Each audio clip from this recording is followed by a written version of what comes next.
of the things that I think is critical, and we really impart on our team is this, work-life balance to make sure that they remain as healthy and emotionally, mentally, physically as they can be, because that's how they are productive, obviously, at work too.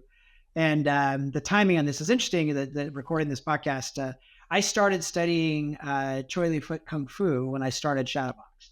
Oh, wow. Same time. I had done martial arts for a very little bit early on as a kid, but had never pursued it. But my idea here was I'm going to be starting something where I think I know things. This is Shadowbox. Have an idea, but I know that I'm going to need to learn a lot along the way, and it's going to be challenging. I'm going to start something outside of Shadowbox where I'm equally learning and challenged and so on. And I love the idea of the cultural aspects. I love the discipline aspects. I love the physical aspects.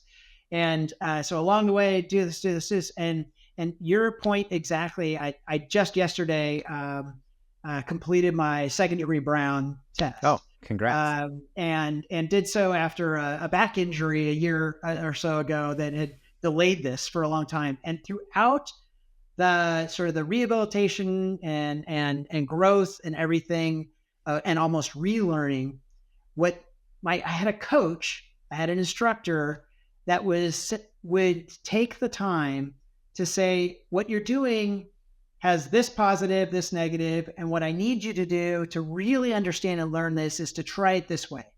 And then he would say, okay, well, you tried it that way, but that's not really getting to what I want to be at. Let's go back and let's look at it. Let's look at the fundamentals. Look at, and even after I took the test, the instructor was saying, all right, here's where you did well. Here's where you still need some work. But along the way, even though he had told me 30, 40, 50, 100 times the right process for doing whatever I was doing it wrong until suddenly I was doing it right.